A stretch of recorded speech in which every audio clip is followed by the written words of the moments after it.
Bonsoir à tous et merci d'être venus, hein. C'est pas très facile en ce moment, donc je vous remercie d'autant plus. C'est vrai qu'on est abreuvé là de mauvais signaux, donc un grand merci à vous d'être présents. Alors, donc juste une petite anecdote sur cette photo que vous reconnaissez si vous avez été voir l'exposition sur Néandertal.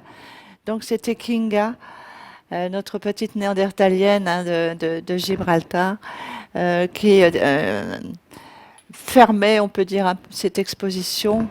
Et donc, je tenais à la présenter.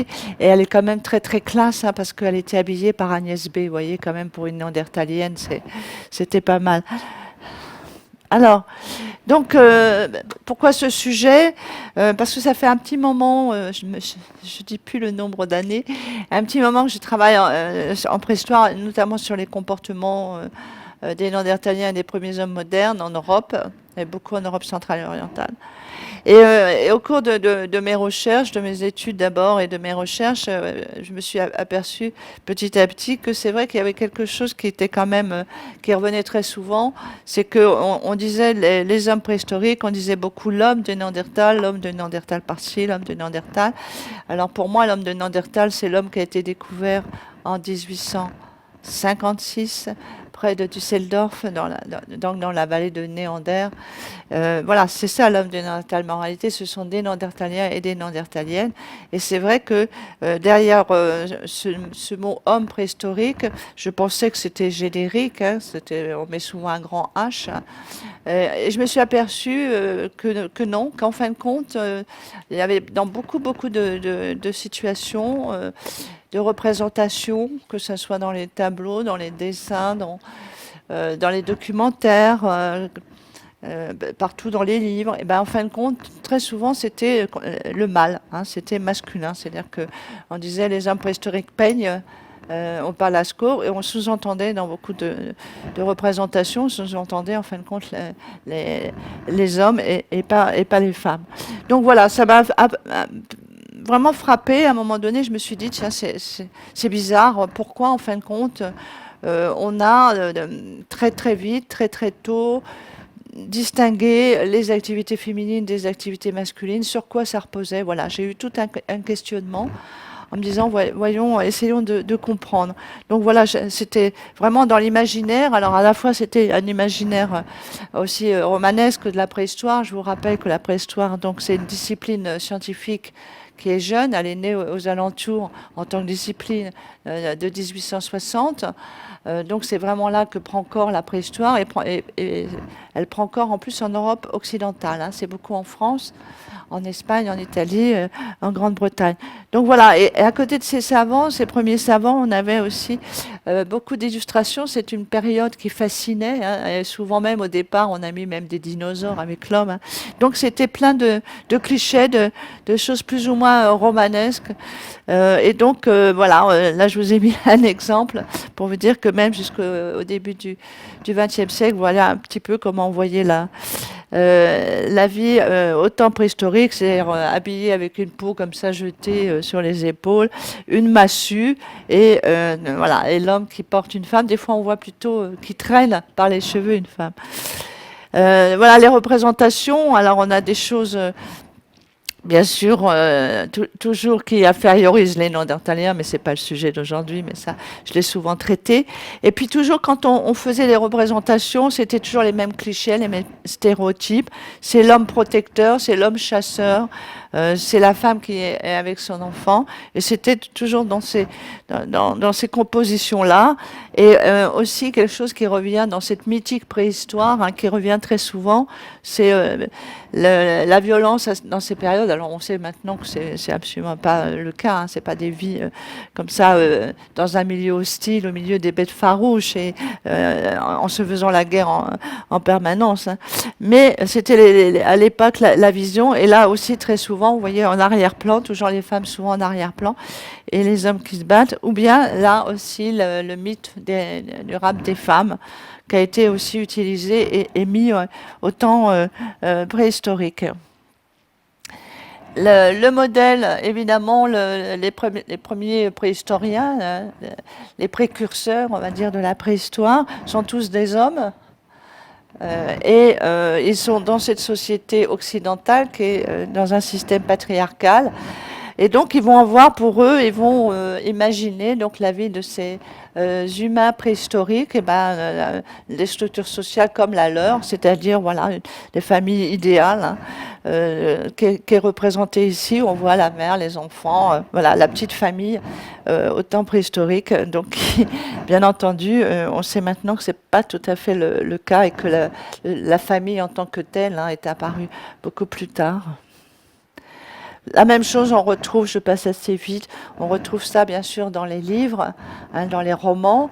Donc c'est quelque chose qui est important, tout ce côté romanesque, parce que ça va pénétrer dans l'esprit de beaucoup de personnes, hein, du grand public, comme on dit. C'est pas que les savants. Et c'est pour ça que c'est encore très très fort à l'heure actuelle. Quand on fait des sondages, j'ai vu que j'avais fait pour l'exposition Néandertal, on avait fait un petit micro-trottoir. Bon, quand on entend comment les personnes voient les humains préhistoriques, bon, on se rend compte qu'on est parfois vraiment encore dans ces romans qui sont de la fin du 19e ou des début du 20e. Alors, on a eu quelques petits changements à partir de quand même des années 80. Bon, on a toujours dans ces ouvrages le héros est masculin, bien sûr, hein, il va affronter des bêtes farouches et tout, et souvent aussi il va se battre pour des femmes. Et le cinéma, ici, je vous ai mis, parce que c'est quand même assez célèbre, quand les femmes deviennent des héroïnes, comme ici dans ce film, bon, ben, c'est Raquel Welch, je voyais bien que là, on est dans un autre imaginaire, voilà, parce que je pense pas qu'une Magdalénienne ou une Gravétienne ou une Néandertalienne ressemblait vraiment à Raquel Welch, hein. Donc, c'est un autre imaginaire qui prend le dessus. Et il faut attendre les volumes, peut-être que certains d'entre vous ont lu de Jean Howell, qui est une Américaine qui a beaucoup travaillé avec nous, qui est venue, hein, sur les chantiers de fouilles, beaucoup en Dordogne, mais aussi en Ukraine. Elle a été voir les cabanes en os de mammouth, etc., pour faire ses récits. Et là, c'est vraiment une femme qui est l'héroïne. Ah, j'ai du mal à faire passer. Alors, donc, c'est ce milieu, hein, qui est important parce que, évidemment, ce sont ces précurseurs, ce sont ces premiers préhistoriens qui vont forger l'image, les premières images des comportements des humains préhistoriques. Et il faut se replacer dans le contexte de ce 19e siècle, cette deuxième partie du 19e siècle. Déjà, il faut voir que bien avant vraiment le début de la préhistoire, nous sommes dans une société qui est créationniste. Presque tout le monde pense qu'il n'y a pas d'ancêtres, hein, que les espèces, que les animaux sont nés tels quels, et les humains évidemment aussi, il n'y a pas d'ancêtres. Il va falloir attendre Darwin. Donc les premiers préhistoriens sont aussi encore, quand même, certains en tout cas, imprégnés aussi de la religion, hein. Il y a encore quand même cette vision très, même s'ils commencent pour certains bien sûr à adhérer aux théories de l'évolution, les religions, l'Église est encore importante, hein. Vous allez voir pourquoi je dis ça. Et donc, ce qui est intéressant aussi de voir, c'est que cette période-là, c'est une période aussi de beaucoup de progrès scientifiques, de progrès techniques. Et donc, la vision, le paradigme qui est très fort aussi, c'est une vision d'une évolution progressive et unilinéaire. C'est-à-dire que c'est de mieux en mieux. C'est-à-dire qu'en fin de compte, les périodes très anciennes, bon, ben voilà, c'est très primitif, c'est très archaïque, et il va y avoir une civilisation, hein, ces sociétés vont se civiliser de plus en plus, et donc c'est vraiment quelque chose qui est très très fort à ces périodes-là. Je n'ai pas le temps de développer, mais c'est vraiment intéressant si vous vous intéressez à l'histoire de la préhistoire, parce que ça a vraiment forgé la façon aussi de considérer les sociétés, et toujours de penser que les plus anciennes sont forcément très archaïques et très primitives. Alors que maintenant, dans nos recherches, on a plutôt une vision, c'est comme d'ailleurs avec le côté biologique, on sait qu'il y avait plusieurs espèces humaines en même temps, hein, ce qui n'est plus le cas aujourd'hui. Et ben, la même chose au niveau des cultures, c'est-à-dire qu'on a quelque chose de beaucoup plus buissonnant et pas du tout comme ça un progrès unilinéaire. Donc on a une autre vision, mais là c'est très très très fort et ça a perduré même une grande partie du XXe siècle. Donc, il y a dans cette période-là l'influence encore de l'Église et des textes qui, on le sait bien, qu'ils soient sacrés ou les textes religieux, considèrent la femme, dans la plupart de ces textes, comme inférieure à l'homme. C'est quelque chose qui est extrêmement marqué. Donc, ça va être là aussi une influence, puisque ces précurseurs de la préhistoire vont à l'université, entendent là aussi ou lisent évidemment des textes où on a on va dire une position, une perception des femmes qui est quand même assez infériorisante. Et donc on a vraiment quelque chose qui va être assez encore fort. Mais surtout, l'influence la plus importante va être celle des savants, anthropologues et aussi les médecins. À la fin du XVIIIe, il y a des grands médecins comme Cabanis, par exemple, et il va y avoir Viret aussi, qui va être au XIXe, début du XIXe. Et tous ces médecins vont là aussi faire quelque chose qui va être assez puissant pour vraiment justifier la subordination des femmes. C'est qu'ils vont montrer par des analyses biologiques, ou montrer, pense avoir montré l'infériorité par nature des femmes. C'est-à-dire, par exemple, je n'ai pas le temps de m'étendre, je développe ça dans mon livre, la petitesse du cerveau, enfin une taille un peu plus petite du cerveau des femmes par rapport au cerveau des hommes en moyenne. Donc ils vont dire évidemment petit cerveau, donc moins intelligente, etc. Donc il va y avoir vraiment un discours médical qui va là aussi inférioriser la femme, la mettre aussi dans ce rôle essentiel de reproductrice. Le rôle, c'est écrit, je cite, je fais beaucoup de verbatim dans mon livre, je cite vraiment des textes, des phrases, c'est vraiment la vision, les femmes sont là, leur fonction principale, c'est d'être des reproductrices. Donc tout ça va faire qu'il va y avoir une vision évidemment quand on va reconstituer les comportements des humains préhistoriques, ben, évidemment que là, on va refaire cette dichotomie entre les hommes et les femmes, hein, évidemment. Alors c'est la période, hein, c'est juste un rappel, mais ça a été quand même quelque chose de très marquant à ce déterminisme biologique qui a joué en défaveur des femmes, mais aussi, bien sûr, vous le savez tous, c'est la grande période où on va classer les humains en race inférieure et en race supérieure. Donc c'est tous ces textes qui sont en lien avec cette classification et surtout cette hiérarchisation. Ce qui m'avait frappé quand j'avais travaillé sur ce sujet pour un autre livre, c'est que dans chaque catégorie, la femme était inférieure à l'homme. C'est-à-dire que dans la catégorie des inférieurs, comme ils les appellent, par exemple les Hottentots, Bushmen, etc., c'est pour eux la catégorie la plus inférieure, et ben, l'homme était légèrement au-dessus de la femme. Donc vous voyez, c'était quelque chose qui était assez frappant. Alors, voilà, donc la préhistoire, c'est ça, c'est-à-dire que pendant très longtemps, on n'a que des hommes. Alors, il y a quelques femmes qui sont dans le congrès, c'est les femmes des préhistoriens. Il va falloir attendre, pour l'archéologie, notamment anglo-saxonne, on va avoir entre les deux guerres, il va y avoir quelques femmes, mais c'est surtout, notamment chez nous en Europe, on va voir les préhistoriennes surtout être de plus en plus nombreuses à partir de 1950. Donc vous voyez, c'est relativement récent, sinon avant, ce sont essentiellement des hommes, enfin ce sont que des hommes, et en plus au 19e siècle, c'est des catégories les plus fréquentes, nous avons les instituteurs, les médecins et les abbés. Alors, donc, cette période-là, évidemment, va s'installer une vision de ces sociétés préhistoriques calquées sur ce système patriarcal, hein, où il y a la division sexuelle du travail, les femmes essentiellement mises dans des activités considérées comme moins nobles, notamment la cueillette par rapport à la chasse, et puis aussi, bien sûr, la fonction principale, c'est de s'occuper des enfants, c'est d'en avoir et de s'occuper des enfants. Donc, tout le reste, la création, toutes les innovations, que ce soit la taille des outils, que ce soit l'art, évidemment, l'invention du feu, etc., tout ça est attribué aux hommes. Et ça, c'est important. Alors, vous me direz, oui, mais ça, c'est le 19e, début 20e et tout. On peut comprendre, la société, il n'y avait pas de préhistorienne et tout. Bon. Mais pourquoi ça dure?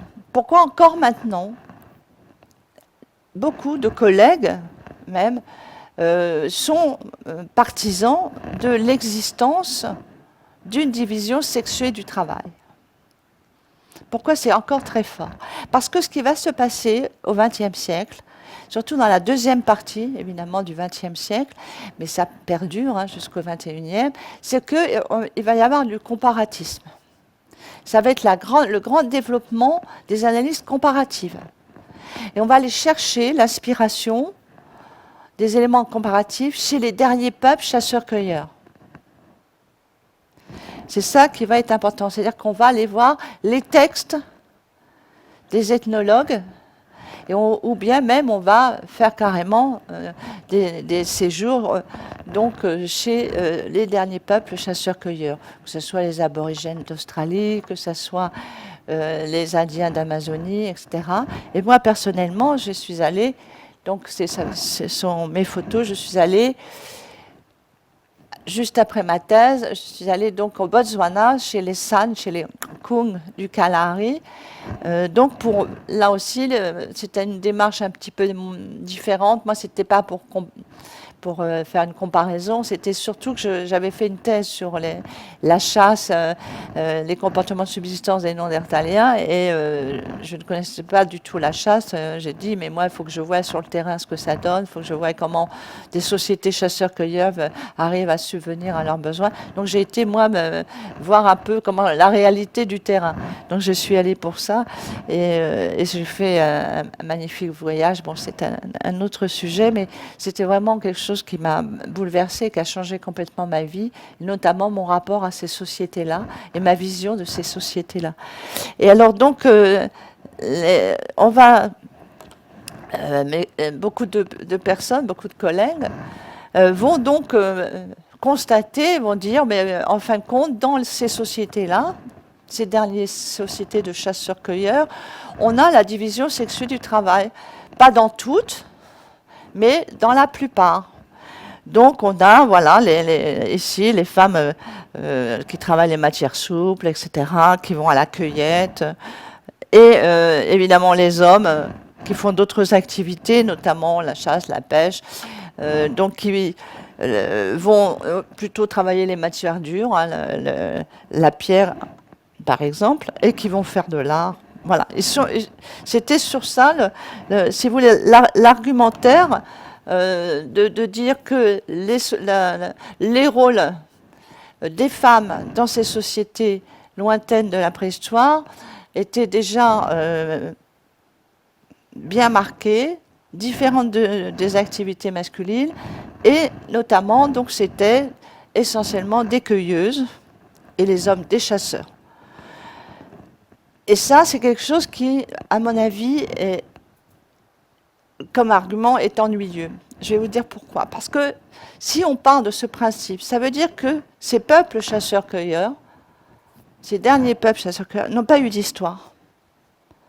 C'est-à-dire que le paléolithique va se terminer il y a à peu près 10 000 ans, hein, remplacé par le néolithique, pas partout, puisqu'on avait des sociétés encore de chasseurs-cueilleurs. Mais disons, pendant ces 10 000 ans, des sociétés ont évolué, et ces sociétés-là n'auraient pas évolué, n'auraient pas d'histoire. Ça, c'est impensable. Toute société a une histoire. Donc, on peut très bien regarder, c'est vrai que le travail de la pierre, voir comment s'inspirer au niveau des gestes techniques, des savoir-faire sur le terrain, etc. Mais comment penser qu'ils n'ont pas du tout changé, qu'ils ont les mêmes structures sociales depuis 10 000 ans, qui ont la même cosmogonie depuis 10 000 ans. Non, ils ont tous une histoire. Ces peuples ont vu arriver, par exemple, les San du Kalahari, je vous ai présenté tout à l'heure, ils ont vu arriver les Bantous, ils ont vu arriver les Blancs, tout ça, voilà.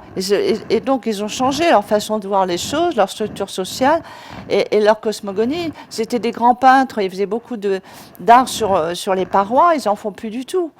À partir on voit très bien, à partir des périodes historiques, ils vont plus faire d'art. Donc, ils ont changé, ils changent, ils évoluent. On ne peut pas, à mon avis, les considérer comme étant des humains préhistoriques fossilisés. C'est pas parce que dans ces sociétés, dans certaines d'entre elles, on observe ça, que forcément, c'était la réalité dans les sociétés préhistoriques. Pour moi, c'est quelque chose qui me gêne d'utiliser uniquement cet argument. Et très souvent, c'est cet argument. C'est cet argument, pourquoi? Parce que quand on a, par exemple, la taille des outils, quand on a dans la main un outil, un biface par exemple, un outil bien connu, on peut vous dire quel est le type humain qu'il a fait, quel âge il a, on peut vous dire quelle matière première, on peut vous dire la chaîne opératoire pour arriver au biface. Parfois même, on peut vous dire, si on fait de la tracéologie, sa fonction. Parfois même, on peut vous dire, si on est très doué, si c'est un droitier ou un gaucher. Mais on est incapable de vous dire si c'est un homme ou une femme. On n'a pas, scientifiquement, je parle. On n'a pas. Et pourquoi partout, essayez de penser tout ce que vous voyez comme documentaire, comme ce que vous avez lu, les images et tout. La plupart du temps, on met des hommes qui taillent les outils. Parce que ça repose sur le seul argument, qui est l'argument de comparaison ethnographique. C'est gênant. D'autant plus que si je prends l'art, c'est pareil, quand vous êtes à Lascaux ou à Chauvet, vous pouvez là aussi, on peut vous dire, pas toujours, mais assez souvent, on peut vous dire l'âge, on peut vous dire la technique utilisée, on peut vous dire même là aussi si c'est un ou plusieurs artistes, si c'est un droitier, un gaucher, etc. Mais on ne peut pas vous dire qui tenait le burin pour graver ou le pinceau en poil de blaireau. On ne peut pas vous le dire, si c'est un homme ou une femme. Et c'est d'autant plus vrai que là, si je prends leur argument ethnographique, on peut citer des clans, des tribus, des ethnies, où c'était les femmes qui peignaient. Par exemple, certaines tribus aborigènes d'Australie. Donc vous voyez, même si là, on peut retourner la chose. Mais n'empêche que, essayez de voir, la plupart du temps, et même dans les visites guidées, ça m'a été rapporté cette année, quelqu'un m'a raconté que, voilà, on disait encore, ce sont des hommes, et pas avec un grand H, hein, des hommes qui avaient peint Lascaux. Mais non, on ne peut pas le montrer. Donc, en fin de compte, quand on se pose, quand on réfléchit, la plupart de ce qu'on nous a dit repose sur aucune preuve archéologique, directe. C'est toujours par déduction, par comparaison. Et donc ça fait beaucoup réfléchir. Parce que, voilà. Donc, essayons de voir qu'est-ce qui pourrait montrer la division sexuelle du travail. Eh bien, c'est très difficile. Très difficile. Actuellement, on essaye. Hein. Je vais vous montrer quelques travaux qui démarrent. Mais déjà, on ne le faisait pas avant parce qu'on ne se posait pas la question. Tout le monde s'en fichait de savoir si c'était les hommes ou les femmes. On disait c'est les hommes et puis ça allait bien. Mais maintenant, quand même beaucoup de gens commencent à réfléchir et tout, il faut trouver, essayer de trouver. On va trouver, peut-être pas demain, mais on va trouver. Alors, qu'est-ce qu'on peut regarder? Quels sont les vestiges? Eh bien, nous, on travaille sur du matériel archéologique. Hein. Donc, il faut faire des fouilles, il faut sortir le matériel, il faut analyser le matériel. Donc, c'est ces vestiges qui vont nous permettre de trouver éventuellement des éléments de réponse. Donc, dans ce matériel, il y a évidemment les restes humains, les squelettes. Et là, c'est très important. Très important parce que pendant très longtemps, il y avait là aussi des préjugés, des présupposés. On disait tous les squelettes un peu robustes, tous les ossements très robustes, etc., ce sont des restes d'hommes. de mâle. Et puis, bon, on disait comme ça, même si le squelette n'était pas très bien conservé, il y a des fois, vous savez, pour distinguer un squelette féminin d'un squelette masculin, c'est pas toujours évident. Surtout si, par exemple, l'élément principal, le plus important, le bassin, est cassé ou absent, etc. Donc c'est très difficile. Il y a actuellement, d'après mes collègues paléanthropologues, il y a peut-être 60% de squelettes qui sont asexués. C'est-à-dire qu'on n'arrive pas à déterminer, d'une façon anthropologique, à déterminer si c'est un squelette féminin ou masculin. Mais quand c'était robuste, pendant très longtemps, ça ne se fait plus, hein, mais pendant très longtemps, quand c'était robuste, on le mettait du côté masculin. Et voilà. Et donc, sans savoir, on disait c'est robuste, donc c'est un homme. Et patatrac. Parce qu'en fin de compte, de nouvelles méthodes paléanthropologiques et aussi l'ADN ont montré que ce n'est pas toujours ça. Et donc, on a eu des squelettes qui ont changé de sexe. Donc, les squelettes masculins sont devenus féminins et les féminins sont devenus masculins. L'homme de menton est devenu la dame du cabillon. C'est le même squelette. Hein. Mais lui, en plus, c'est parce qu'il avait une très très belle parure, etc. Vous voyez, une très belle coiffe et tout ça, très paré et tout. Donc c'était forcément un chef, donc un homme. Parce que ça aussi, c'est un autre argument. C'est le mobilier associé au squelette. En fonction de ce qu'on trouvait, même si on ne savait pas si c'était un homme ou une femme, s'il y avait beaucoup de parures, etc., si ça paraît, c'est très en apparat, on disait c'est un homme.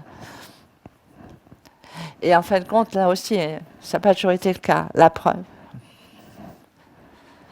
Et ça, c'est important, parce qu'on a montré donc, que les femmes, que ce soit les néandertaliennes ou les premières sapiens, elles sont robustes. Certaines même sont très robustes. Elles ont des insertions musculaires très puissantes. On les observe sur les bras. Donc, vous voyez, c'est un élément important parce que l'argument qui dit oui, mais comme elles sont faibles, c'est des petites choses fragiles, elles ne peuvent pas faire certaines activités, ben là, ça tombe un peu, hein, même beaucoup.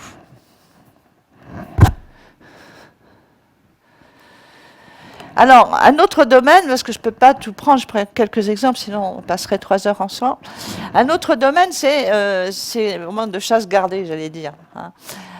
Qui fait couler beaucoup d'encre. Alors là, ça fait des polémiques, tout le monde s'énerve là-dessus, sur ça, c'est la chasse. Il y a deux choses où il y a vraiment des batailles terribles, c'est la chasse et la guerre. Hein. Alors là, et là, non, pour beaucoup, la chasse, c'est forcément les hommes. Ça ne peut pas être des femmes qui étaient... Voilà. Alors, on accepte parce que, évidemment, ça s'est passé dans certaines sociétés de chasseurs-cueilleurs, les femmes vont à la chasse, alors soit elles sont rabatteurs, soit elles peuvent tuer du gibier, mais avec, soi-disant, ça c'était la théorie d'Alain Testard, qu'avec des objets contondants, c'est-à-dire ne pas faire couler le sang. Bon. J'explique dans mon livre sur quoi est basée cette théorie d'Alain Testard. Et donc, voilà, c'était la perception. Mais là aussi, c'est une supposition. Parce que pourquoi elles ne pourraient pas participer à la chasse? Si elles peuvent être abatteuses, je ne vois pas pourquoi elles ne pourraient pas être dans les tireurs, hein, dans les lanceurs de projectiles. Donc, mais c'était comme ça. Alors, il y a une découverte récente là, qui a été faite au Pérou et qui montrerait qu'il y a 9000 ans, donc il y avait certaines sociétés où les femmes chassaient. Alors, je montre cette image et je vais vous faire un peu sourire parce que quand même je trouve que c'est un peu grave. Pour bien vous montrer que c'est une femme, on lui a mis une petite tunique rose. Hein. Là, celui qui a fait l'illustration, quand même, vous imaginez bien qu'il y a 9000 ans, dans un groupe de chasseurs-cueilleurs au Pérou, le rose des vêtements n'existait pas. Hein. Mais je pense que dans sa tête, pour bien montrer que c'était une femme, voilà, il a mis cette tunique. Bon, c'est juste un petit détail, mais je trouve quand même que c'est un peu particulier. Alors, donc, d'après les études de Randy Haas, Randall Haas. Donc Randy, il a non seulement trouvé ça, mais en plus il a fait d'autres recherches et il a montré qu'il y avait d'autres sites, en fin de compte, où probablement les femmes chassaient dans ces sociétés-là. Et il l'a montré parce qu'elles étaient, leur sépulture, dans le mobilier de leur sépulture, c'était des armes de chasse. Alors, je dois vous dire que ceux qui sont des partisans de la chasse uniquement faite par les hommes, enfin la vraie chasse, hein, celle où on va perforer l'animal, faire couler le sang, donc ce serait que les hommes disent non, mais c'est pas vraiment, on n'est pas sûr, c'est pas parce qu'on met des objets dans la sépulture que ça donne la fonction de l'individu. C'est quand même un peu bizarre de dire ça, parce que quand ça tombe bien, quand c'était avec les hommes qui avaient des armes de chasse, on ne posait pas la question, est-ce que vraiment c'est la fonction lorsqu'il était vivant? On disait, tiens, il y a des armes de chasse. Bon. Donc je trouve que c'est un petit peu difficile pour moi à comprendre. Moi, je pense que c'est une étude qui est intéressante. Je crois que dans les sociétés où ça avait été déjà multiples, et même au Paléolithique, en Europe, on dit toujours la préhistoire, mais ça n'a pas de sens. Hein. C'est des sociétés préhistoriques qui s'étalent sur des centaines de milliers d'années. Et en plus, sur le monde entier, vous pensez bien que les sociétés n'avaient pas toutes les mêmes structures sociales, n'avaient pas toutes les mêmes cosmogonies. Donc, il faut faire très attention et pas vouloir, là aussi, essentialiser, généraliser en disant, en fin de compte, voilà, durant la préhistoire, les femmes ne chassaient pas. Ben non. Je pense que probablement, comme là, quelques exemples qui sont montrés, il y a eu des sociétés de chasseurs-cueilleurs où il y avait des femmes qui chassaient. Pourquoi pas? Qu'est-ce qui empêche ça? Rien. Donc je crois que c'est des études, à mon avis, qui vont se développer. On va regarder, je crois maintenant, de plus près là aussi le mobilier. Quand on regarde pour le Paléolithique, malheureusement, nous n'avons pas énormément de sépultures très bien conservées avec beaucoup de mobilier, hein, c'est-à-dire beaucoup d'objets mis avec les défunts. Là, je fais une synthèse dans mon ouvrage de toutes ces sépultures, et pour l'instant, en tout cas, on n'a pas démontré pour le Paléolithique, on n'a pas démontré qu'il y avait des différences entre les hommes et les femmes dans les sépultures, dans la richesse de la parure ou la richesse du mobilier. Voilà, c'est simplement ça qu'on peut dire. Il y a des outils avec les uns comme avec les autres. Il y a même aussi avec les enfants qui ont aussi des fois des outils qui peuvent avoir été des points de projectiles. Donc, en tout cas, on n'observe pas du tout de différence au niveau des sexes. Alors, je pense qu'il faut être ouvert à cette question et dire pourquoi pas, ça peut être possible. Il y a certaines sociétés qui l'ont peut-être fait, et on voit bien quand même qu'il y a des sociétés plus tardives, historiques, où les femmes participaient à la chasse. Hein. Elles chassaient et faisaient couler le sang, que ce soit avec des arcs, des flèches, ou après, plus tard, avec des fusils. Alors, un autre aspect que je voulais vous montrer ce soir, là aussi qui suscite les débats et les discussions, c'est l'art paléolithique, qui est magnifique. Hein, vous connaissez tous à la fois que ce soit l'art pariétal, les grottes Chauvel, Lascaux, Cosquer, etc., que ce soit la statuaire, hein, toutes les Vénus ou les petits objets, les petits animaux hein, qui ont été sculptés. Donc là, c'est très intéressant aussi de voir que sans arguments, on supposait que les femmes ne rentraient pas dans le monde souterrain, ne pénétraient pas dans les galeries. Je ne sais pas, je ne peux pas vous expliquer pourquoi. On lisait ça. Donc, c'était un présupposé qui fait que, évidemment, comme la plupart des gravures, des peintures qui sont conservées sont au fond de galeries, etc., dans des couloirs, voilà, un peu loin de l'entrée, donc ça ne pouvait être que les hommes.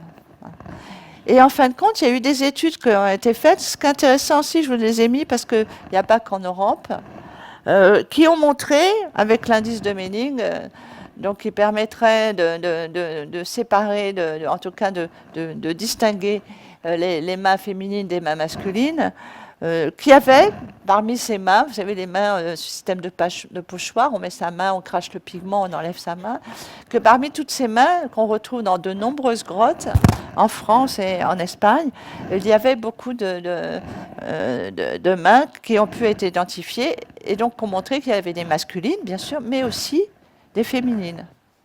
Du coup, comme à Pêche-Merle, il y a cette main, à côté un superbe cheval pommelé. Rien n'empêche d'émettre l'hypothèse, c'est une hypothèse, que cette femme qui a mis sa main a peut-être fait le cheval. Pourquoi ça serait forcément des hommes? Donc vous voyez, il y a des incertitudes. Et ce qui est très important, c'est de mettre en avant qu'on ne sait pas. Donc pour moi, ce que je souhaite, c'est qu'on arrête de penser que ce sont les hommes uniquement qui ont fait ces mains et qu'on arrête de montrer dans des documentaires uniquement des hommes en train de peindre. Il y a peut-être des hommes, il y a peut-être des femmes, il y a peut-être les deux. Dans certaines sociétés, c'était peut-être plus l'un que l'autre. Voilà, et d'ouvrir et d'arrêter de penser que non, c'est exclusivement une activité comme la chasse, etc., masculine. À mon avis, c'est beaucoup plus complexe. Et nous, c'est nous qui avons, au cours de l'histoire, accentué la dichotomie entre les hommes et les femmes. Mais pourquoi penser que c'était la même chose dans ces sociétés? Peut-être que ces sociétés qui étaient dans un monde tellement différent d'une autre. Hein. Nous, on a là aussi toute une longue histoire. Donc, tellement différentes au niveau culturel et tout. Alors, rien que leur économie de chasseurs-cueilleurs, de prédateurs, c'est-à-dire de prendre dans la nature tout ce dont ils ont besoin. Leur rapport au monde est différent, évidemment. Hein. Il est très très proche de la nature, hein, puisqu'il vit grâce à elle, puisqu'il prend tout dedans. Donc, je pense que c'est des choses qu'il faut avoir en tête et ouvrir, vraiment, s'ouvrir l'esprit et changer de perspective. Aussi, quelques indices très rapidement qui peuvent être utilisés, c'est de regarder pour comprendre le statut des individus. Là aussi, on se réfère aux sépultures. C'est de regarder s'il y a des différences de traitement dans la mort, notamment dans les sépultures entre les hommes et les femmes. S'il y a des éléments de parure plus riches et tout sur les hommes ou sur les femmes, etc. Donc ça peut nous donner des indications, une richesse du mobilier plus importante. Et là, je vous le disais tout à l'heure, on n'a pas du tout au paléolithique, on n'a pas pour l'instant, en tout cas, moi j'ai pas trouvé de différence majeure. On a des sépultures, voilà, on a des hommes qui sont extrêmement parés, hein, avec des perles ici en ivoire de mammouth, comme un Sungir. Et on a aussi des femmes extrêmement riches, comme la Dame du Clavillon, et puis aussi cette sépulture donc, de Gironde, hein, où c'est vraiment un enterrement un petit peu en apparat, on peut dire. Hein. Donc vous voyez, on a les deux. Il n'y a pas, apparemment, en tout cas, on ne voit pas de différence de traitement dans la mort entre les hommes et les femmes. Donc pourquoi vouloir penser que dès cette époque-là, il y avait une vision de la femme en tant qu'inférieure à l'homme, un statut donc d'inférieur. Enfin, le dernier élément extrêmement intéressant à regarder, c'est le côté de l'art et des représentations surtout. Et on s'aperçoit que ce soit l'art pariétal ou l'art mobilier, c'est-à-dire la statuaire, on s'aperçoit que ce sont essentiellement des animaux. Hein. C'est vraiment l'animal. Mais quand il y a des représentations humaines, c'est entre 80 et 90%, ce sont des représentations féminines. Et ça, c'est quand même très intéressant. Alors, au niveau sur les parois, on a des silhouettes féminines et on a surtout beaucoup de vulves qui sont représentées.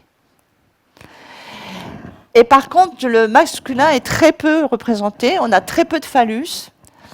Comme je dis ici, c'est un peu plus tardif, c'est surtout au Magdalénien. Alors cet art peut-être resituer quand même très rapidement cet art paléolithique. Donc il s'étend sur à peu près 25 000 ans. Il commence à l'Aurignacien vers 36 000 ans, hein, notamment avec la grotte Chauvet et certains objets mobiliers. Et donc il va se terminer vers 10 000 ans.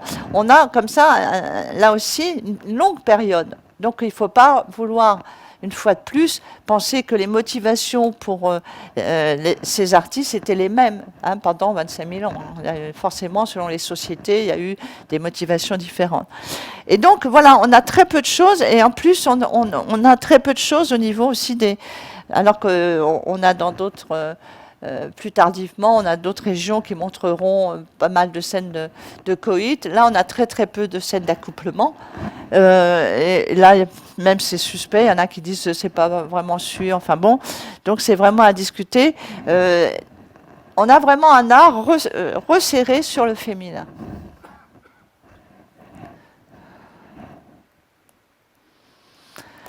Avec, bien entendu, on va passer rapidement parce que vous les connaissez, avec, bien sûr, dans cette histoire de la statuaire, énormément de statuettes féminines qui ont été appelées, évidemment, Vénus par un homme, hein, parce que pendant très longtemps aussi, les spécialistes de l'art ont été, maintenant c'est plus du tout le cas, hein, étaient exclusivement des hommes. Et donc, sur la Vénus de Willendorf, l'archéologue, c'est lui qui a donné le nom de Vénus, hein, à ces statuettes. Donc, on voit déjà l'orientation. Alors, ce qui est très intéressant à voir, c'est que ces statuettes, en fin de compte, on a l'impression qu'elles sont toutes comme précédemment, avec les attributs sexuels très marqués, qu'elles sont toutes enceintes, etc. Mais non, on a une grande, grande diversité. Parce que la statuaire, contrairement à l'art pariétal, hein, qui est surtout franco-cantabrique, la statuaire, elle va jusqu'en Sibérie. Donc de l'Angleterre à la Sibérie. C'est vraiment, c'est réparti partout, on a ces Vénus partout, et elles sont très différentes. Par exemple, à Malta, on a des Vénus, elles ont des anoraks, elles sont habillées, elles ne sont pas nues. Elles sont vêtues avec un anorak. Enfin, comme un anorak, hein, c'est pas... Voilà, c'est en fourrure animale, ça ressemble à un anorak. Il y en a qui ont des parures aussi, il y a des ceintures, etc. Donc, c'est très diversifié. Il y a des très, très fines. Donc, on a vraiment, là aussi, une multitude de Vénus différentes. Donc, là aussi, on peut envisager peut-être d'autres hypothèses que ce qui a été envisagé jusqu'à présent, que c'était essentiellement l'idéal féminin représenté par des hommes, hein, pour des hommes, ou bien des divinités, de la fécondité.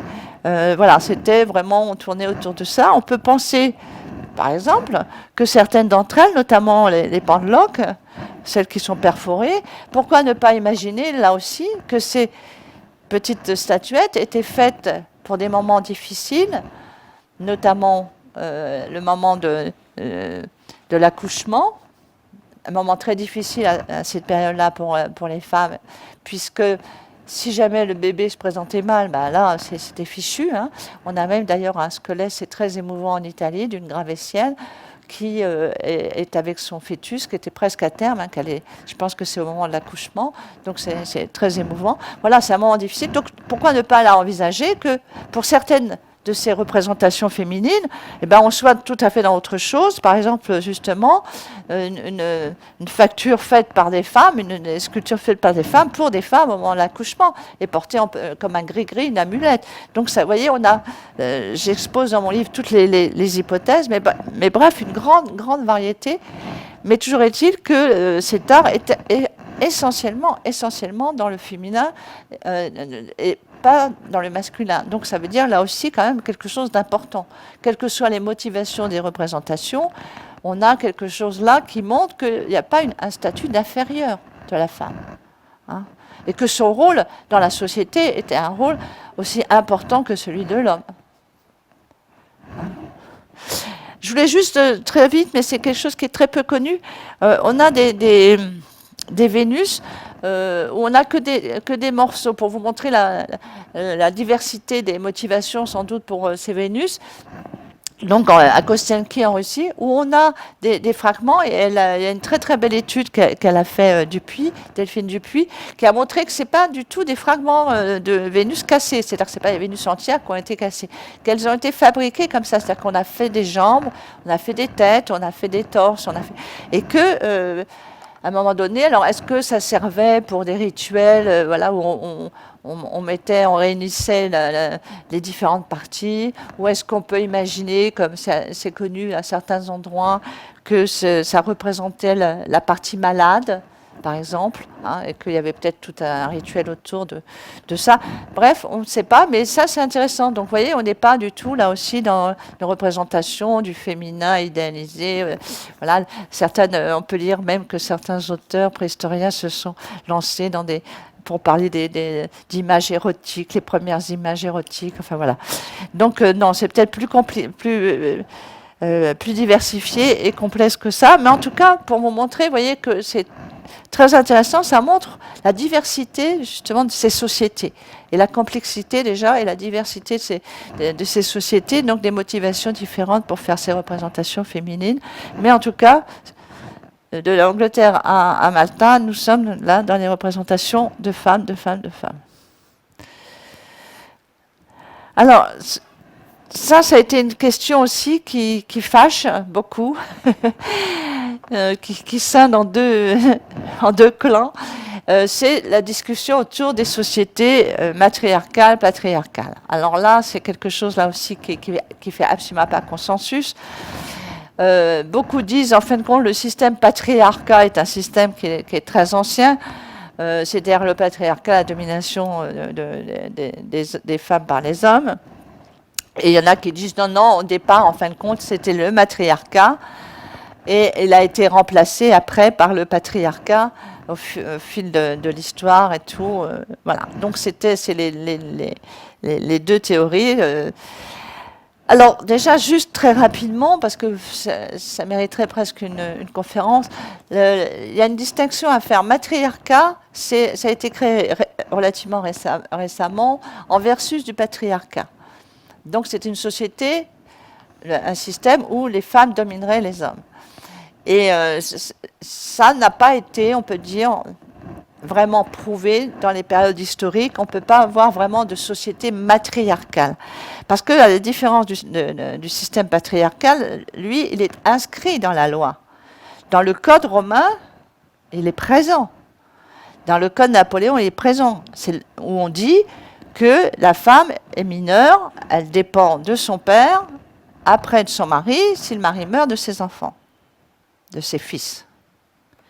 Donc, c'est inscrit, c'est quelque chose, cette domination, cette subordination est inscrite dans la loi. C'est quelque chose alors qu'on n'a pas vraiment montré l'existence de sociétés matriarcales où il y aurait une domination des hommes par les femmes.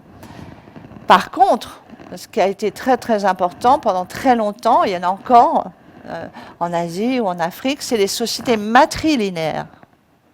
C'est-à-dire que la transmission se fait par la femme. La transmission du nom, la transmission des biens, la transmission des savoirs, des savoir-faire, etc., se fait par les femmes. Ça a existé et ça existe encore dans certaines sociétés.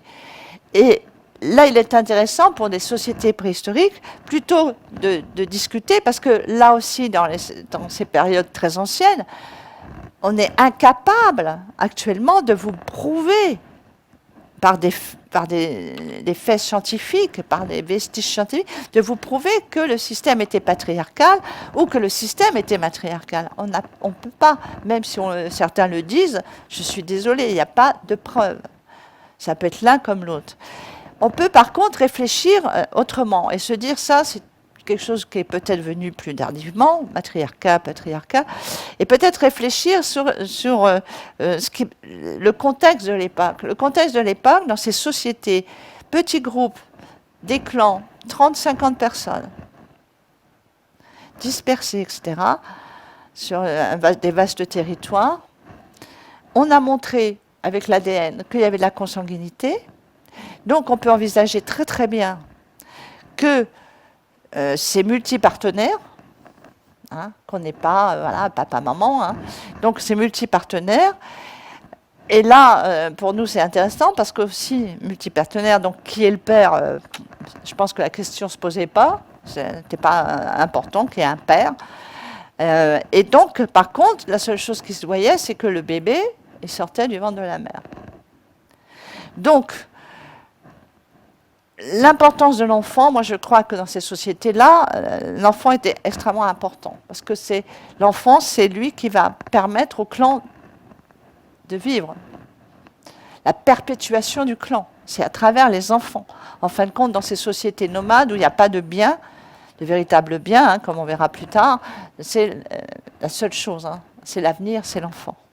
Donc l'enfant, à mon avis, était central. Et là, évidemment, il sort, la seule chose qu'on voit, c'est qu'il sort du corps de la mère. En plus, après, sa mère s'en occupe, le nourrit, etc., jusqu'au sevrage. Donc, en plus, ces sevrages, on a fait des analyses et tout. C'était vers 3 ans et demi, 4 ans. Parfois, 6, c'était le maximum.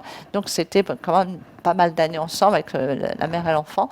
Donc, c'est quelque chose qui était envisageable, je pense, d'imaginer que ces sociétés étaient plutôt du style matrilinéaire. Mais en tout cas, on n'a pas, il faut être honnête, on n'a pas vraiment de preuve. C'est très difficile. Comment voulez-vous montrer ça? C'est très difficile. On peut simplement le déduire par le contexte.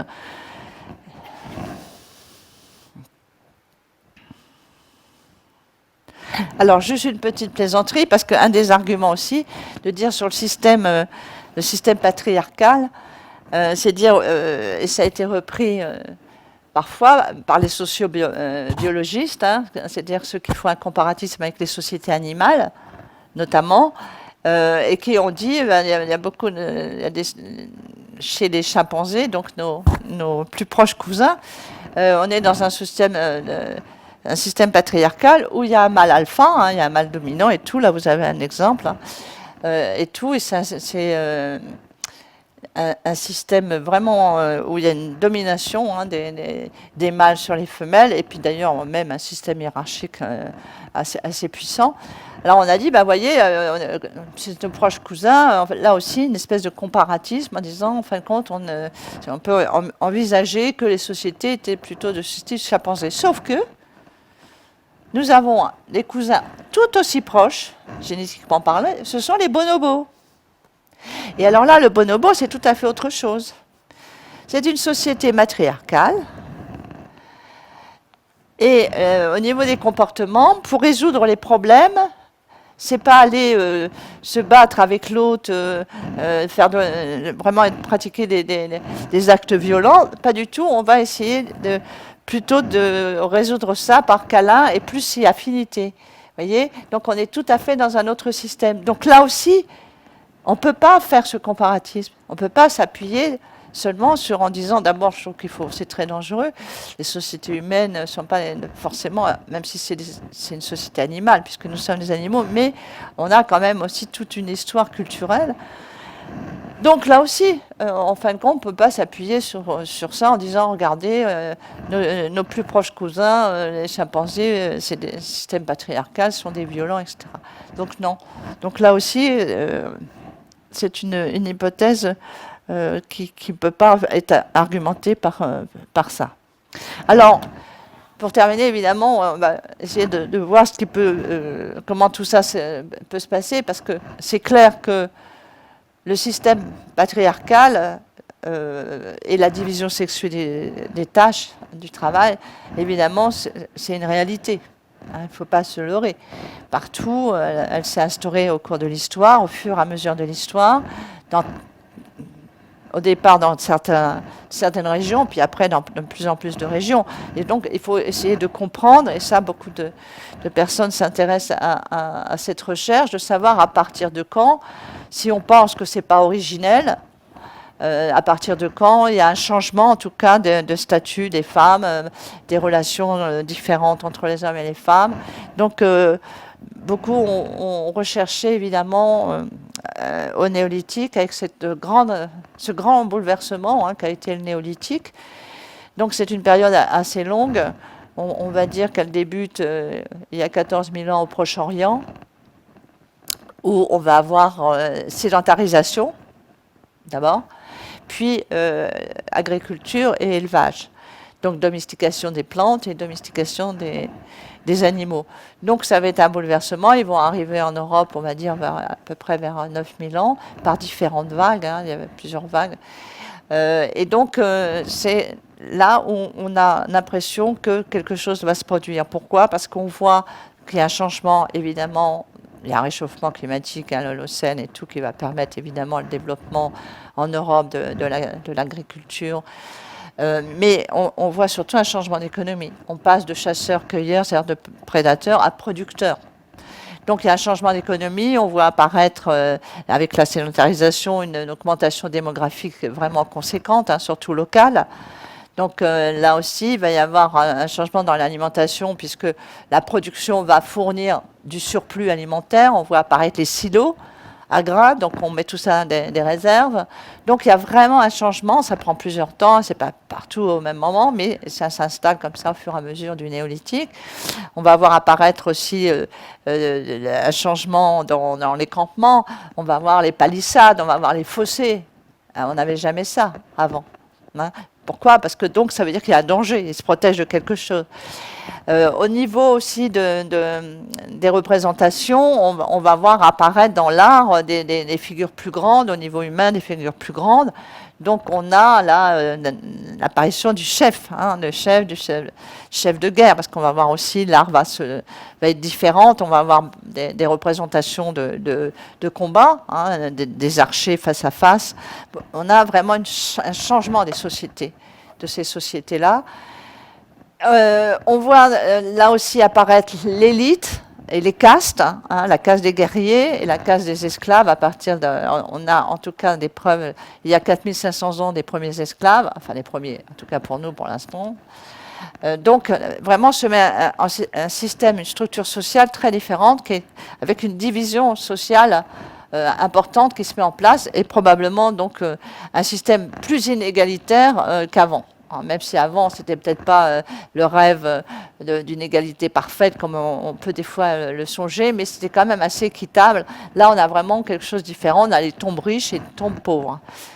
Donc vraiment, on a un changement de système. Et certains vont donc placer, je ne sais pas si j'ai mis, vont donc placer le changement des statuts des femmes dans cette période-là, notamment vers le milieu et la fin du néolithique.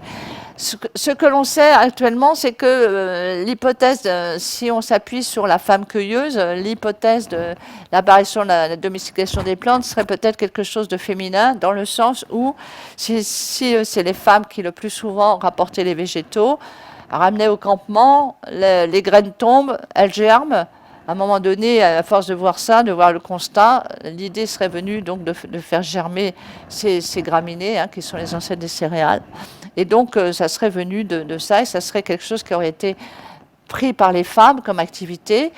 Et ça semble être confirmé par des découvertes récentes de squelettes, notamment en Roumanie, une centaine de squelettes de femmes hyper robustes. Ce sont des femmes qui ont des musculatures, d'après les insertions et tout, qui sont aussi puissantes que des sportifs actuels, notamment qui font l'aviron.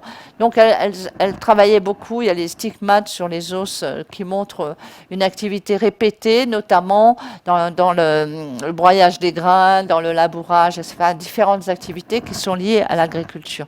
Donc elles sont très très prises, elles vont être très prises par l'agriculture, elles vont être très prises par les enfants aussi, puisque là on voit cette explosion vraiment démographique, c'est-à-dire que les nomades ils avaient très peu d'enfants, là ils en ont plus, donc plus d'enfants, donc plus là aussi de temps. Donc elles vont être très prises par ces deux activités. Et donc l'hypothèse c'est probablement qu'elles vont laisser d'autres activités aux hommes, notamment l'activité de protection, de guerrier, qui va devenir très masculin et qui sera de plus en plus masculin vers la fin du néolithique et surtout à l'âge des métaux, où on va voir arriver le métal. Et là, ça va être extrêmement masculin. Donc, c'est une des hypothèses que la différenciation des activités commencera à se marquer dans cette période-là. Un autre indice aussi de changement de statut, on va voir apparaître des différences d'alimentation.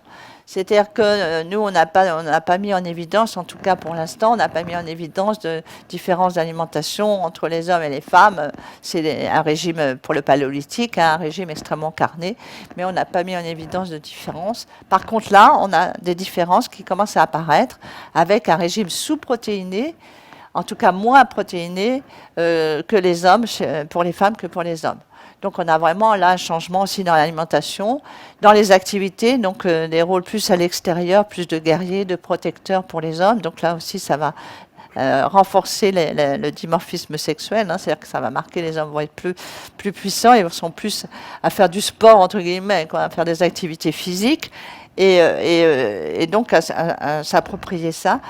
Et l'hypothèse repose aussi là par certains chercheurs qui voit dans la domestication des animaux la possibilité que les hommes prennent conscience de leur participation dans la reproduction, d'une façon plus claire. C'est-à-dire que là, c'est une grande question, pour l'instant, qui est sans réponse. On peut y supputer, mais qu'il n'y a pas de réponse. C'est à partir de quand les humains, au niveau de la reproduction, les humains vont prendre conscience que c'est les hommes et les femmes voilà, qui sont partenaires dans cette reproduction, que ce n'est pas que la mère.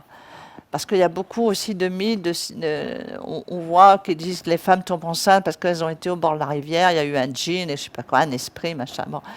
Donc c'est vraiment une question qui est posée à partir de quand il y a cette prise de conscience. Et certains la mettent très tardive puisqu'ils la mettent justement au moment de la domestication des animaux. Pourquoi? Parce qu'au néolithique, les animaux vivent avec les humains. Hein. C'est ça va durer d'ailleurs assez longtemps, mais là, ils sont vraiment à une promiscuité très très forte, puisqu'on a même des pathologies, on a les premières épidémies et tout à cause de ça.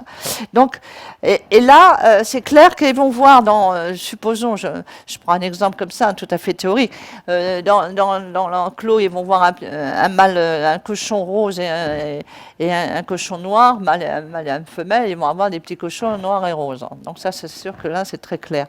Donc, c'est pour certains, une hypothèse, c'est la prise de conscience donc du rôle de l'homme dans la reproduction. Et là, évidemment, c'est ce qui va là aussi changer, enfin, amener un changement dans le statut des femmes, c'est parce que avec les biens qui sont maintenant présents, hein, les nomades pas beaucoup de biens, alors que là, ils commencent à avoir des biens qui vont se transmettre. Que ce soit des biens avec les grains et tout dans les silos, que ce soit après le métal. Il faut transmettre. Et pour cette... voilà, là, la transmission, il faut que les hommes soient sûrs de bien transmettre à leurs enfants. Donc certains proposent l'hypothèse que c'est à ce moment-là aussi qu'on va commencer à surveiller, en fait, que les hommes vont prendre...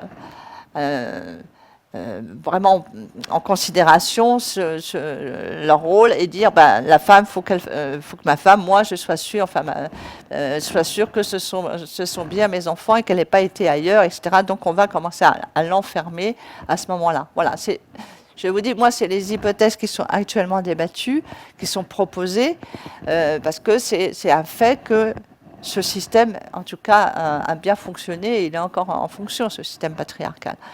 Et cette division sexuelle des tâches, même maintenant, si évidemment chez nous ça commence à bouger, c'était quand même important. Donc c'est une des explications pour l'installation, en tout cas, de ce système patriarcal. On a quand même, il faut le signaler, et ça c'est intéressant, au néolithique, pendant une grande partie, on a quand même encore la représentation donc, de statuettes féminines qui sont encore en nombre assez conséquent.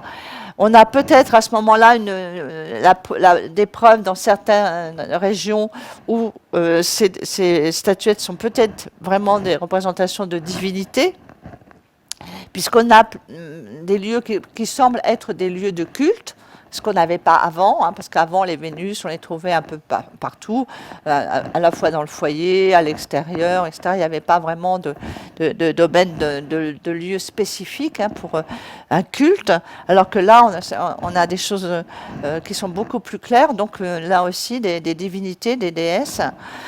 Et il y a eu toutes ces grandes théories, j'en parle dans mon livre, j'ai pas le temps, la fameuse grande déesse mère primordiale, etc., qui aurait été vénérée pendant toutes ces périodes-là, et qui, là aussi, à un moment donné, va être remplacée.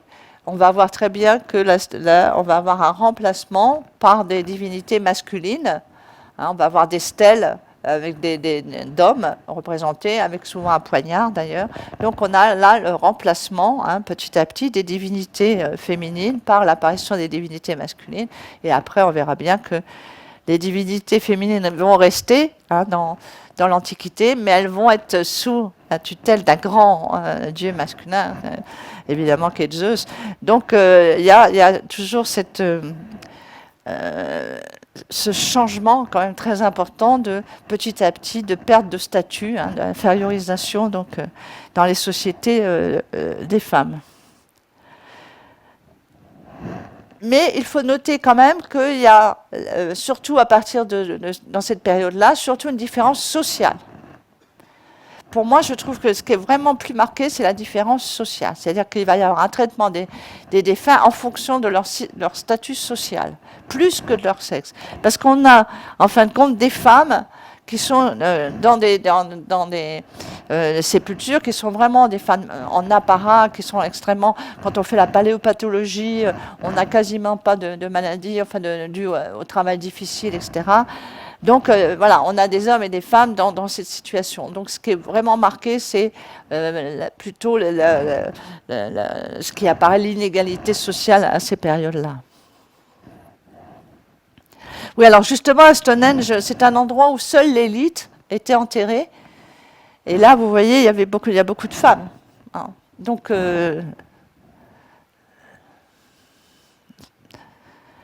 c'est surtout, je voulais bien de vous le dire, hein, cette période-là qu'il va y avoir cette transformation importante. Et je voudrais juste, pour terminer cette conférence, revenir sur quelque chose qui, je disais tout à l'heure, qui sont avec la chasse, quelque chose de très débattu, c'est les femmes guerrières.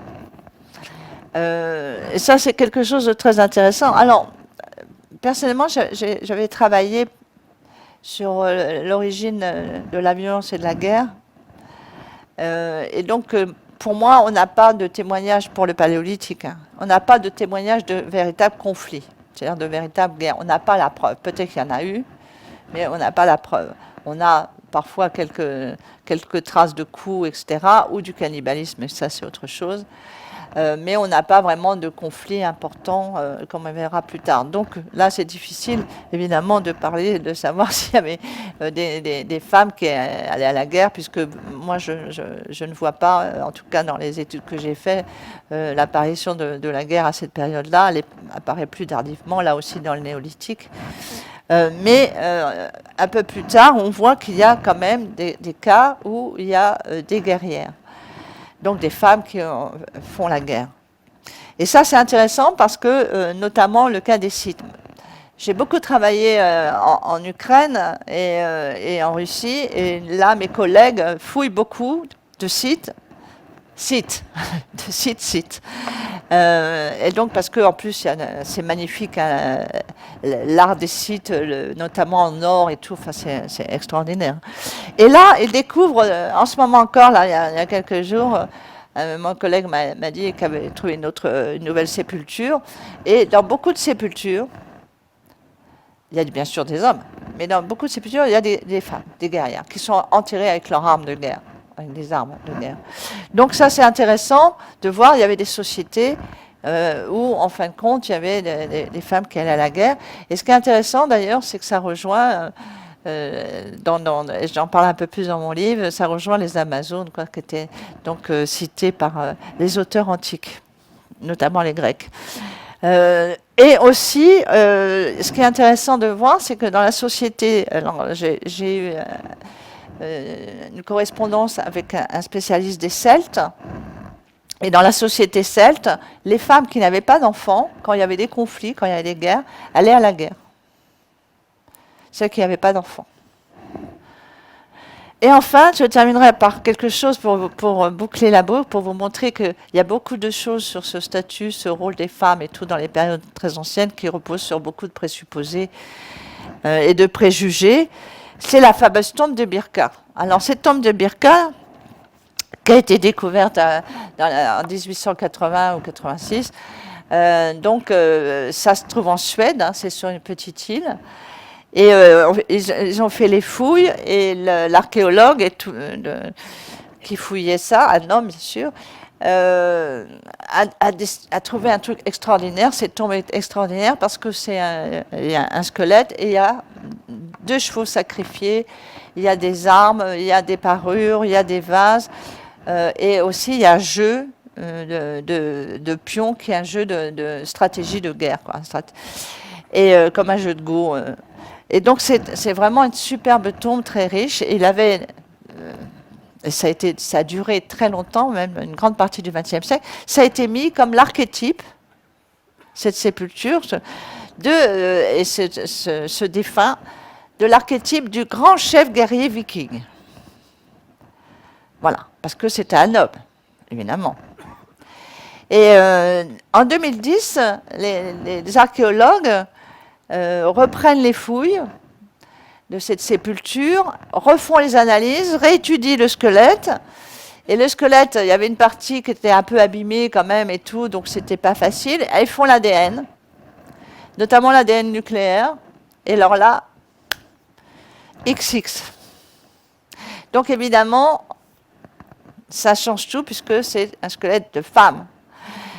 Donc, vous voyez, là, tout à l'heure, je vous disais que beaucoup de squelettes ne peuvent pas toujours être sexués, on ne peut pas savoir un homme ou une femme. Mais là, c'était le cas, mais comme c'était, voilà, forcément, on était avec un guerrier, forcément, et pas une guerrière. En fin de compte, c'était une grande chef de guerre, qu'on retrouve d'ailleurs dans certaines ballades vikings. Donc, c'est vraiment l'exemple qui montre qu'il faut être extrêmement prudent. Hein.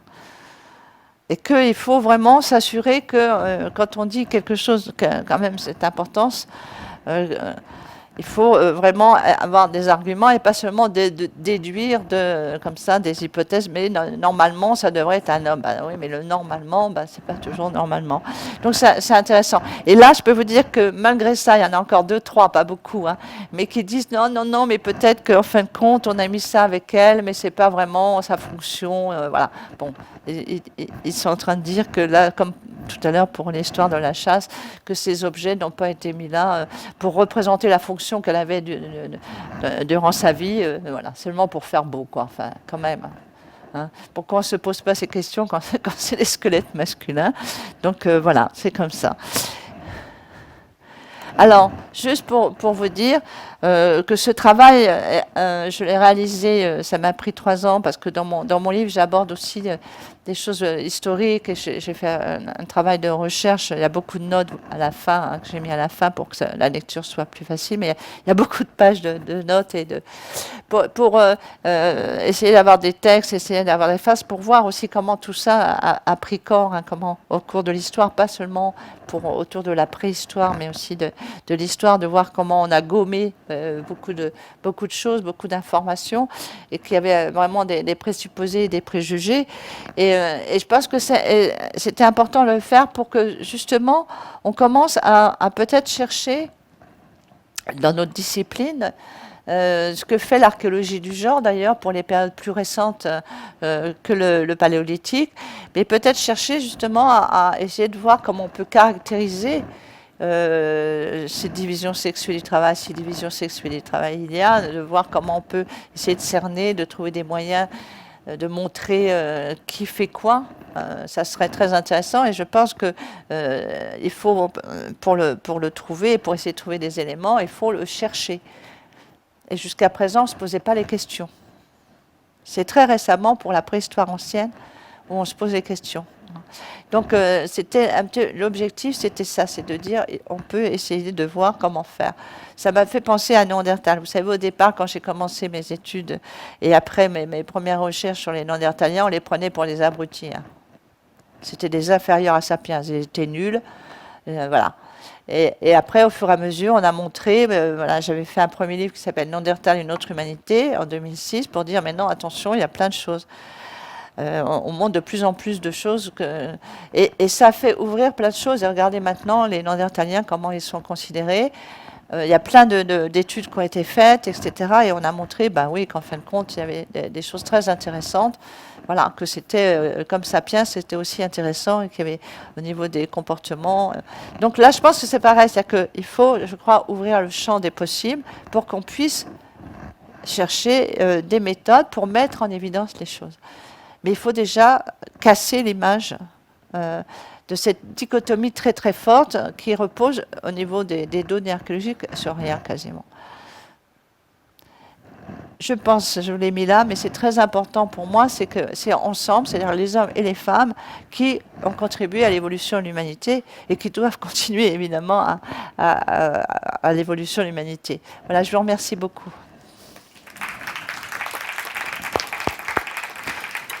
Donc si vous avez des questions, je crois que c'est à vous maintenant.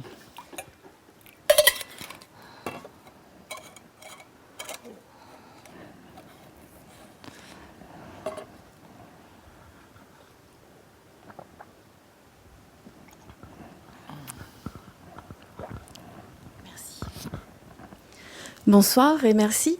Je voudrais bien, si vous le voulez, que vous développiez l'argument concernant le comparatisme avec les chimpanzés, selon lequel il ne tient pas la route, parce que il me semble que pour les guerres de territoire ou aussi la pratique du bouc émissaire, ils ont des pratiques quand même assez proches de ce qu'on a pu observer dans l'humanité. Et puis même si les bonobos sont aussi proches de nous, ils sont assez localisés géographiquement, donc dans des conditions qui permettent ce côté plus pacifique. Et donc je voudrais bien comprendre, que vous développiez un peu pourquoi ça peut ne pas tenir la route aussi pour les rapports de hiérarchie vis-à-vis des femelles. Alors, c'est clair, c'est ce que j'ai dit, que chez les chimpanzés, on a un système tout à fait avec des dominants. Ça, je veux dire, c'est assez clair. Mais où je disais qu'il faut faire attention, c'est que quand on commence à parler par rapport aux sociétés anciennes, c'est de les rapprocher systématiquement des sociétés de chimpanzés. Mais moi, je suis désolée, on peut très bien aussi les rapprocher, surtout que justement, dans ces périodes-là, on peut parler d'isolat, entre guillemets, c'est-à-dire qu'on peut parler de milieux favorisés, puisqu'il y a une démographie qui est tellement faible sur un vaste territoire qu'il n'y a pas les combats pour la subsistance. Hein, il y a du gibier à foison, etc. Donc on est dans une situation, justement, où il n'y a pas de lutte territoriale, hein, puisque les territoires sont tellement vastes. Donc je dis, pourquoi voulez-vous à chaque fois, pour que ça aille dans votre sens, prendre les chimpanzés? On peut prendre les bonobos. Voilà, c'était simplement que je voulais dire ça. Parce qu'on est dans une situation qui peut tout à fait correspondre aux situations aussi des bonobos. Donc vous avez tout à fait raison dans votre analyse. Simplement, là je disais, faites attention, là c'est un comparatisme. Pourquoi plutôt l'un que l'autre? Puisque là on est dans des situations vraiment, je ne veux pas dire que c'est la belle vie, youpi youpi, mais en tout cas par rapport à la subsistance, c'est vraiment mon domaine, les comportements de subsistance. On voit vraiment qu'il y a des périodes, il n'y a pas des périodes de famine, de pénurie, voilà, on voit l'état des squelettes, etc. Il n'y a pas des pathologies monstrueuses. Donc il y a un gibier très très important. Donc des territoires assez vastes et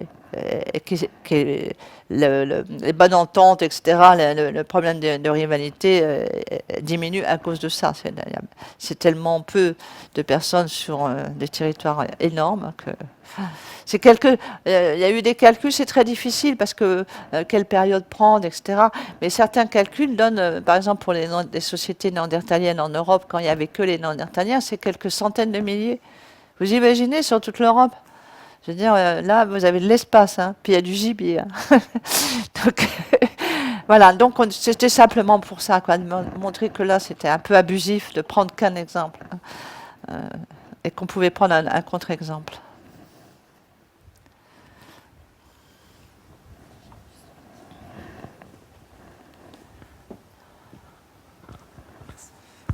Oui, bonsoir. Ce serait pour savoir, vous avez dit qu'il y a certaines époques, vous avez trouvé des squelettes de femmes très robustes, enfin je crois que c'est le mot que vous avez utilisé. Est-ce que à ces époques-là, on peut supposer, bon, je ne sais pas, hein, est-ce qu'on peut supposer qu'il n'y avait pas de dimorphisme sexuel, ou est-ce que carrément il y avait une inversion de la musculature? Et est-ce qu'on peut dire que c'est aux époques historiques que peu à peu le dimorphisme s'installe? Merci. Alors, donc d'après mes lectures et des paléanthropologues et des anthropologues actuels, il y a vraiment probablement un dimorphisme nettement moins marqué au paléolithique. Et que petit à petit, ce dimorphisme va se mettre va s'accentuer, avec notamment, j'en ai dit deux mots, une alimentation qui va se différencier, donc évidemment au niveau du squelette lui-même et tout, on va avoir des choses, des squelettes plus graciles pour les femmes. Et puis aussi l'activité va jouer beaucoup. C'est-à-dire qu'on sait très bien, si on vous cantonne à rester chez vous, à faire peu d'activités à l'extérieur, peu d'activités sportives, etc., vous allez avoir là aussi une perte de muscles et tout. Vous pouvez être gros, mais c'est de la graisse, quoi. Et donc perdre cette musculature, on le sait très bien, il faut faire du sport. Bon.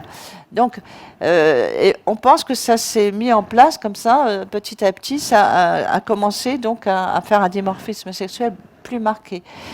Mais ce qui est intéressant, c'est de voir que ce n'est pas non plus partout dans le monde, parce que moi, je connais certains Asiatiques dans des régions, par exemple en Indonésie. Maintenant, ça change, mais avant, vous savez, j'avais un collègue qui fouillait en Indonésie. Pourtant, il n'était pas très gros, il cherchait un 42, il ne trouvait pas de 42, un pantalon 42, hein, parce que c'était des petits squelettes. Donc là aussi, il y a du débat, parce qu'on a ça d'un côté, puis on a aussi les Suédoises qui peuvent atteindre, voilà. Pour aller dans votre sens, c'est que maintenant, on voit non seulement ça avait commencé à augmenter, et là, en ce moment, ça commence à prendre le chemin inverse. C'est-à-dire que ce dimorphisme sexuel commence un petit peu à se réduire. Dire que c'est vrai qu'au niveau des tailles, les femmes commencent à être plus grandes, etc. Les squelettes aussi plus robustes. Donc là, il y a un changement. Pourquoi ? Parce que déjà, alors qu'il n'y a pas si longtemps, on disait qu'il faut donner plus de viande aux garçons, etc. Je sais pas. Moi, je me rappelle ma grand-mère qui racontait ses souvenirs. C'était un peu ça. Elle disait plus les garçons doivent plus manger, doivent plus prendre des morceaux de viande. Et bon, là, ça change. Maintenant aussi, au niveau des déplacements et tout, les femmes, elles se déplacent beaucoup plus. Elles font vers l'extérieur. Elles font plus de sport. Donc tout ça commence un peu à changer. Parce que c'est vrai que c'est quand même culturel. Bon, à part les attributs sexuels, on ne va pas les changer, ça va pas. Le dimorphisme sexuel va rester. Hein, mais en tout cas, tout ce qui est lié au squelette et tout, c'est une part importante, bien sûr du biologique à la base, mais aussi du culturel. Ça joue beaucoup. Et regardez maintenant, ça change aussi. Pourquoi ? Parce qu'il y a plein de métiers dits masculins qui sont faits maintenant par des femmes, qui ont été ouverts aux femmes. Et on voit très bien qu'elles y arrivent, qu'elles excellent même, parce que voilà, c'est un apprentissage. Et donc, je pense que ça va jouer là aussi de plus en plus. Oui, merci pour l'exposé. Je voulais prolonger un peu la question, parce que votre collègue, la dernière fois, nous avait dit que ça fait très longtemps, il y avait un dimorphisme sexuel très important entre les hommes et les femmes. Alors, ça fait peut-être des millions d'années, etc. Oui. Et alors, qu'est-ce que ça dit, justement ? Comment on peut l'interpréter ? Qu'est-ce que ça veut dire ? Oui, je comprends, je vois votre question. C'est-à-dire que là, ma collègue que je connais bien, parce qu'elle est dans mon équipe, Sandrine Pratt, je pense que c'est à elle que vous faites allusion. Sandrine, voilà, travaille sur beaucoup les plus anciens hominines. Hein. C'est-à-dire que là, on est dans les paranthropes, les australopithèques, les homo habilis. Alors, c'est vrai que là, au départ, surtout sur les paranthropes et les australopithèques, il y a un dimorphisme assez marqué. Et qui est, par exemple, il y a des paranthropes qui ont une crête sagittale, qui est un peu à rapprocher de certains grands singes fossiles. Donc, alors, c'est peut-être leur ancienneté aussi qui fait ça. Mais après, par contre, c'est vrai qu'avec les Homo ergaster ou les Homo erectus, etc., toute cette grande famille ou antécesseurs et tout, là, c'est très difficile de voir un dimorphisme sexuel très marqué. Déjà, ça a changé. C'est déjà changé à partir du genre homo. On a déjà quelque chose qui est moins marqué. Alors, est-ce que c'est lié justement au genre qui change, voilà, parce que les autres genres, c'est notre lointaine famille, mais c'est pas le même genre que nous, hein, c'est les Australopithecus, par exemple. Donc voilà, c'est plus lié là, on est plus dans le côté de la phylogénie, de l'histoire des espèces elles-mêmes, qui est plus proche. On a peut-être un fond commun qui est encore très, très proche, très lié aux grands singes. C'est-à-dire qu'on a les mêmes, on s'est quitté, j'allais dire, on s'est séparés il y a très peu de temps, hein, les Australopithèques. Si on met vers 8 millions d'années, 7 millions 5 d'années la séparation avec les ancêtres des grands singes, donc on est au départ quand même dans ces ancêtres communs. Vous voyez ce que je veux dire? Et là, on voit que c'est assez marqué chez que ce soit les gorilles, les chimpanzés, il y a un dimorphisme quand même assez marqué. Et alors beaucoup plus marqué que chez les humains. Donc c'est peut-être parce qu'on est plus proche, vous voyez, de ces ancêtres communs. Alors, je vais prendre quelques questions de nos auditeurs en ligne. Est-ce qu'on a des hypothèses quant au rôle des enfants et des adolescents dans ces sociétés et le rôle des aïeux, des grands-parents? Alors, oui, c'est une question intéressante parce qu'il y avait même une hypothèse qui avait été émise qui s'appelle l'hypothèse des grands-mères. C'est-à-dire qu'il y avait une prise en charge, c'est pour ça que les femmes pouvaient faire plein d'activités, parce qu'il y avait une prise en charge des femmes plus âgées, une prise en charge des enfants, pardon, par les femmes plus âgées, les femmes ménopausées. Alors là, moi, je suis un peu embêtée avec cette hypothèse-là, parce que, en théorie, pourquoi pas, sauf qu'il y a très peu dans tous les squelettes qu'on a, on a très peu de femmes qui dépassent les 36 ans, hein, dépassent les 35-36 ans.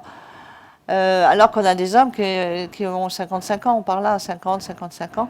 Donc la question que je me pose, à moins que la ménopause soit vraiment très tôt, mais je ne suis pas sûre qu'elles puissent atteindre l'âge de la ménopause, d'être l'âge de cette histoire de grand-mère. Moi, voilà, disons que là, pour l'instant, avec les vestiges que l'on a, on voit difficilement. Par contre, ce qu'il faut envisager, c'est vrai que c'est un système clanique, où probablement donc, tout le monde s'occupe de tout le monde. C'est-à-dire que c'est un clan, c'est protecteur. Donc les enfants sont pris en charge par tous, à un moment donné. C'est plutôt, il faut raisonner plutôt dans ce système. Et ça, c'est quand même très, très intéressant parce qu'on voit qu'il y a des empathies, hein, déjà très fortes dans ces sociétés. Moi, bon, je parle des Néandertaliens, c'est la société que je connais le mieux. On a pas mal de cas qui montrent qu'on a aidé, on a soigné un malade, on a soigné un handicapé, on n'a pas tué un handicapé à la naissance. Vous voyez, par exemple, il y en a un qui est né avec un bras en moins, bon, on ne l'a pas tué. Hein, il a vécu jusqu'à 40 ans, c'est un grand âge. Donc, et il a été soutenu par le clan. Donc, on voit qu'il y a ces marques d'empathie. Donc, je pense que là aussi, la protection, le soin pour les enfants, c'était quelque chose, à mon avis, de normal pour le clan, pour ce système de structure sociale.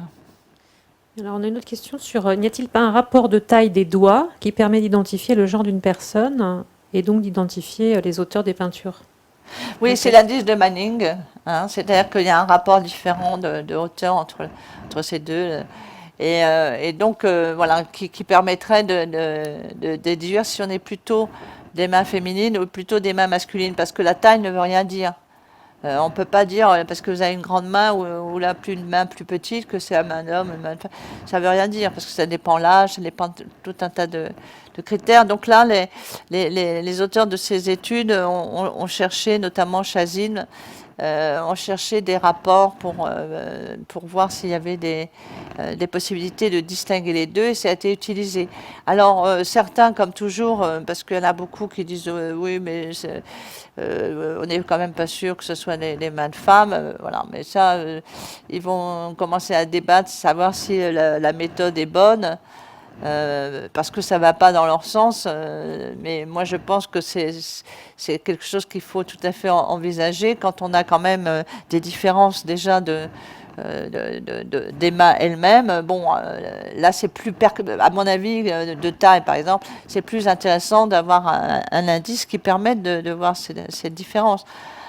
Si elle marche sur je pense que je suis sûre, ils ont fait une étude bien sûr sur actuelle.